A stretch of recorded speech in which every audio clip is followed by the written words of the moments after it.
Sementara itu di sekte dunia bawah, terlihat Nona Feng Shuang melapor kepada seseorang.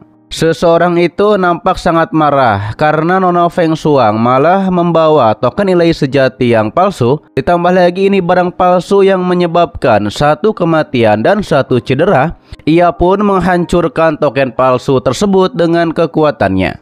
Nona Feng Shuang sontak langsung bersujud dan mengatakan kepada orang yang ia sebut sebagai penjaga keenam, tanpa membawa token ilahi, ia tidak bisa membedakan yang asli atau palsu. Mendengar itu, penjaga keenam menjadi marah. Apakah Nona Feng Shuang menyalahkan ketua sekte dunia bawah? Diperkenalkanlah penjaga keenam sekte dunia bawah yang bernama Feng Yang Chou. Kata Feng Chou, menurut aturan sekte, Nona Feng Shuang harus dihukum berat atas kesalahannya. Akan tetapi tuan dan ketua sekte dunia bawah baik hati mengizinkan Nona Feng Shuang untuk menebus kesalahannya. Ia pun menyuruh Nona Feng Shuang untuk bersiap nanti setelah diberitahu harus segera berangkat kapan saja.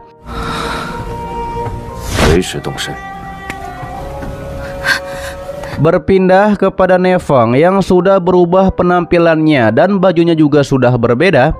Adik ketiga dari klan naga memuji Nefeng yang berpakaian seperti ini. Seperti ini sudah seperti orang yang memiliki status tinggi. Dengan begitu maka mereka bisa pergi dan melakukan apapun yang mereka mau. Namun ia diingatkan oleh Aomang sebelum menjadi kaisar monster, jangan terlalu terlihat menonjol. Jika melanggar aturan, maka adik ketiga klan naga ini akan mendapat hukuman sesuai aturan. Kata Nifang, pastinya adik ketiga klan naga yang bernama Aoking ini tahu batasannya, dan Aoking pun akan bertindak sesuai aturan. Dikarenakan Nefeng juga sangat mengenal dirinya. Diberitahu oleh ketua klan naga bahwa leluhur klan naga dengan susah payah mendirikan Gunung Naga Terbang, tapi sekarang Gunung Naga Terbang malah hancur berkeping-keping. Disampaikan oleh Nefeng bahwa Pulau Naga Emas merupakan kelanjutan dari masa lalu, awal yang baru untuk masa depan. Ia pun nampaknya menyuruh anggota klan naga untuk tinggal di Pulau Naga Emas, dan ketika tetua tertinggi menerima ketua klan naga dan lainnya, maka kemajuan kekuatan mereka akan meningkat pesat. Ketua klan naga merasa bersalah karena ia gagal menghabisi leluhur Hautian, yang menyebabkan Nefeng yang harus turun tangan sendiri. Akan tetapi Nefeng lah yang justru merasa bersalah, karena sebab ia bertarung dengan leluhur Hautian, Gunung Naga Terbang menjadi hancur seperti itu, dan juga menyebabkan ketua klan naga dan lainnya harus pergi dari tanah airnya. Namun kata Aoking, jangan begitu merasa bersalah karena mereka adalah saudara. Karena ini juga pertama kalinya dalam seumur hidupnya melihat seseorang seperti Nefeng bisa menghabisi 4 orang di ranah yang lebih tinggi, dan Nefeng ditakdirkan untuk mengguncang seluruh dunia dengan kekuatannya. Ketika saatnya itu tiba, Nefeng diingatkan untuk jangan melupakan saudara-saudaranya. Nefeng juga berkata agar Aoking ini segera temukan istrinya sesegera mungkin.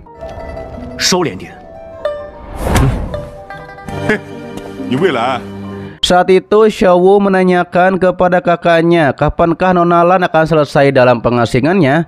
Bisakah mereka tepat waktu di sana untuk berteleportasi? Lalu tidak lama muncullah seseorang yang cantik, dan ternyata orang itu adalah Nona Yuyan yang sudah berubah penampilannya. Bajunya juga sudah berbeda seperti Nefeng. Waduh, udah buat admin aja Nona Yuyan karena disia-siakan Nefeng. Waduh. Dikatakan oleh Aoking bahwa Nefeng sangat beruntung bisa mendapatkan wanita cantik seperti ini. Aduh, disia-siakan si Nefeng. Udah gas. Dikarenakan semua orang sudah berkumpul, kata Nefeng, mari segera berangkat sekarang.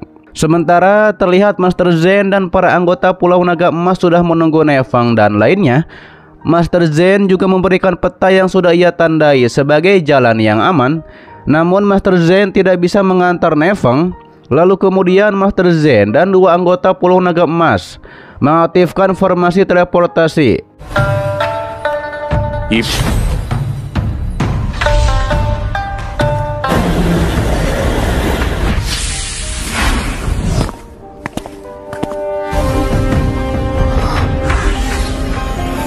Setelah teleportasi muncul ketua klan naga dan adik-adiknya pun masuk ke dalam sana.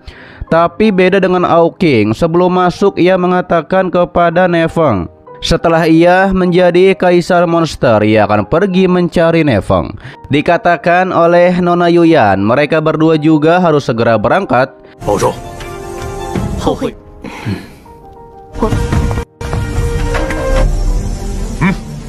Nefeng menanyakan pendapat Nona Yuyan tentang hal itu. Nona Yuyan bilang ia akan bergabung dengan kota Shura. Ini adalah pilihan terbaik untuk saat ini. Namun kata Nefeng, ia kenal beberapa murid elit dari kediaman penguasa kota. Mungkin ia bisa memasukkan Nona Yuyan ke sana. Tapi kata Nona Yuyan, ia harus mengandalkan diri sendiri dan tidak memakai orang dalam. Nefeng mengakui bahwa Nona Yuyan berbeda dengan masa lalu. Tentu saja, kata Nona Yuyan, karena masa lalu hanya akan membuatnya tertahan dan juga tidak bisa mengembangkan dirinya sendiri. Dan sekarang ia sudah menemukan jawabannya. Ditambah lagi sekarang kekuatan Nefeng belum pulih sepenuhnya. Daripada itu, ialah yang akan melindungi Nefeng. Dengan hormat, Nefeng pun mengatakan ia akan mengandalkan martial science Yuyan.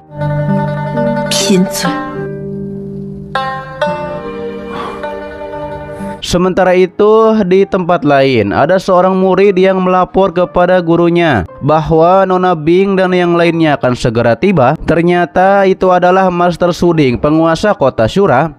Master Suding pun menanyakan tentang Chang'an. Kata murid itu yang bernama Fuji Jianxin, martial science tingkat 7, bahwa Chang'an masih menolak keluar dari pengasingan karena kata Chang'an, jika belum menembus ranah maka ia tidak akan keluar dari pengasingannya. Lalu tidak lama muncullah Nona Bing dengan penampilannya yang sudah berbeda dan juga cantik. Waduh, Nefeng menang banyak. Bahkan hal itu membuat Fuji Jianxin menjadi terpukau dengan kecantikan Nona Bing. Nona Bing dan dua murid itu memberikan salam kepada Master Suding. Master Suding memberitahukan kepada Nona Bing dan dua lainnya bahwa 2 bulan ke depan ia akan merekrut murid secara langsung secara terbuka untuk dipersiapkan sebagai calon penerusnya. Nona Bing dan 2 murid lainnya sebagai anggota terdaftar tidak boleh mengendurkan kekuatan dan melewatkan kesempatan untuk menjadi penerusnya. Sedangkan Nona Bing bertanya-tanya apakah 2 bulan lagi suaminya yakni Nefeng akan kembali. Waduh, udah jangan menunggu Nefeng, menunggu admin saja. Nefeng bersama Nona Yuyan soalnya. Dikatakan oleh Master Suding bahwa martial science tingkat 5 sampai 9 semuanya dapat ikut serta pergi ke ujian istana bawah tanah dan lulus. 2 murid yang mengikuti Nona Bing itu bernama Jian Gui dan Fang Cheng. Masing-masing dari mereka martial science tingkat 8. Jian bilang bahwa katanya roh hantu tingkat tinggi di istana bawah tanah sebanding dengan ranah kaisar. Bukankah itu percuma jika tingkat 4 yang pergi? Namun menurut Nona Bing ini adalah kesempatan bagus. Ditambah lagi gurunya dengan sengaja menurunkan hambatan masuk dan Nona Bing pasti akan melakukan yang terbaik. Master Suding percaya bahwa ia tidak salah dengan keputusannya yang terus mempertahankan Nona Bing menjadi murid. Fang Chen memuji Nona Bing yang baru saja 3 tahun bergabung, tapi sudah naik ranah sebanyak 3 tingkat. Sedangkan mereka saja yang berkultivasi selama 1000 tahun baru mencapai puncak tingkat 8. Mereka berdua pun merendah dan tidak sebanding dengan Nona Bing. Fang Chen meminta bantuan kepada senior Jianxin untuk membantu mereka. Tapi kata Jianxin, teknik gabungan pedang mereka berdua bahkan tidak kurang dari puncak tingkat 9. Hingga akhirnya Master Suding menyuruh mereka berdua untuk fokus berlatih di pengasingan. Terlihat Master Suding menahan Nona Bing dan Jianxin untuk pergi. Ia menanyakan apakah ada kabar tentang Nefeng, yang ternyata belum ada kabar. Master Suding mengetahui bahwa Nona Bing mengkhawatirkan Nefeng, tapi tidak perlu terburu-buru. Jianxin不亚于9重巅峰，我知你记挂他的消息。Tapi saat itu Jian Xin justru memprovokasi jika Ne Feng benar-benar peduli pada istrinya. Mengapa meninggalkan kota ini begitu lama?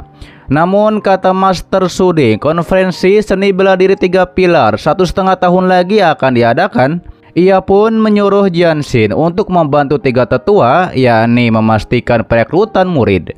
Terlihat Master Su Ding memperlihatkan giok penenang hati. Ia pun memberikannya kepada Nona Bing. Mungkin itu akan membantu masalah Nona Bing yang khawatir kepada Ne Feng. Sedangkan Jian Xin bergumam ia akan membuktikan bahwa siapa pasangan yang lebih sempurna, dan nampaknya ia akan merebut Nona Bing dari Ne Feng. Waduh, tidak semudah itu Ferguson. Nantinya keok sama Ne Feng. Sementara Nona Bing juga bergumam ia harus menyingkirkan bahaya tersembunyi sebelum suaminya datang ke kota Shura. Kemudian muncullah tetua ketiga bernama Wu Ji. Ia pun melihat Jian Xin yang berambisi kepada Nona Bing, dan nampaknya ini akan seperti dulu, rela mengorbankan persahabatan demi cinta. Di sisi lain, kembali kepada MC Ne Feng yang bersama Nona Yuyan tiba di kota Shura. Mereka pun melihat rombongan kuda dari kerajaan Xia dan kerajaan Yong. Mereka sedang berjalan di atas. Rombongan kuda itu pun mendarat, tapi dicegat oleh para penjaga. Namun setelah menunjukkan tanda pengenalnya, akhirnya rombongan kuda itu pun dipersilahkan masuk oleh penjaga.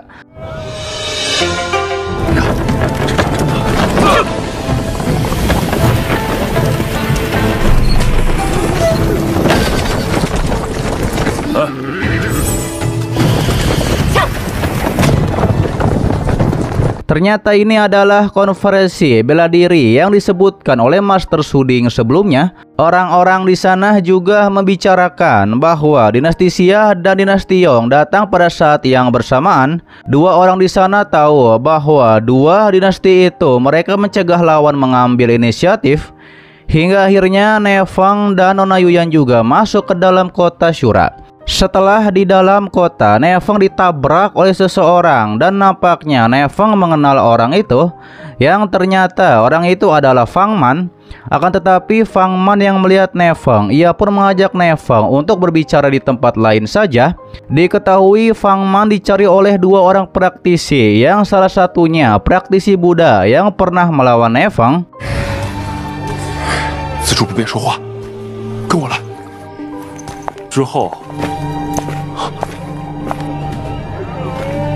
Kembali kepada Ne Feng, Fang Man menceritakan bahwa setelah Ne Feng pergi, orang-orang itu berusaha untuk menyergapnya di malam hari. Untungnya ia selalu bisa kabur di berbagai tempat sebelum malam tiba.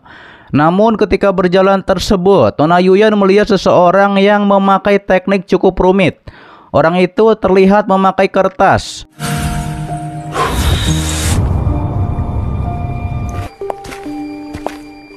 Fang Man memberitahukan bahwa praktisi itu adalah tuan muda Xiao Chen. Dia adalah pria yang baik tapi agak aneh, karena Xiao Chen tidak pernah berusaha berkultivasi selain makan dan tidur. Dan selain itu sangat suka menikmati kesejukan dan melamun saja. Namun mereka dikejutkan dengan Xiao Chen yang menegur. Membicarakan orang lain bukanlah kebiasaan yang baik. Ia pun menyuruh Fang Man untuk tidak melakukannya lagi. Xiao Chen juga tahu bahwa Ne Feng dan Nona Yuyan bukan orang sini. Ia pun menanyakan apakah akan menampilkan sebuah pertunjukan. Yang dimaksud oleh Xiao Chen adalah konferensi seni bela diri 3 pilar, pertempuran untuk posisi penguasa kota. Namun Ne Feng bilang ia tidak tertarik, ia hanya sedang mencari seseorang. Xiao Chen juga mengatakan bahwa ia dengar Nona Bing yang baru saja menjadi martial science tingkat 4 merupakan salah satu kandidat terdepan untuk posisi penguasa kota, dan mungkinkah Nona Bing itu yang dicari oleh Ne Feng. Mendengar hal tersebut, Ne Feng menjadi heran mengapa Xiao Chen bisa mengetahuinya. Bahkan ia juga tidak bisa mengetahui ranah dari Xiao Chen ini. Sedangkan Xiao Chen mengatakan kerja keras akan membuahkan hasil untuk orang yang tekun, dan semoga saja mereka semua mendapatkan apa yang mereka inginkan.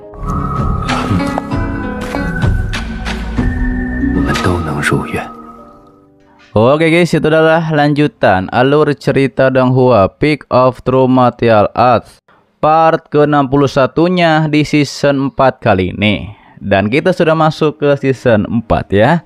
Oke, terima kasih buat kalian yang menonton sampai detik ini dan selalu mensupport channel admin. Sehat-sehat buat kalian semua dan jangan lupa di subscribe agar kalian tidak ketinggalan setiap notif berikutnya. Loncengnya juga dipencet, oke? Agar kalian tidak ketinggalan setiap video baru lainnya. Dan sampai jumpa kembali di video selanjutnya. See you next time and bye bye. Assalamualaikum warahmatullahi wabarakatuh.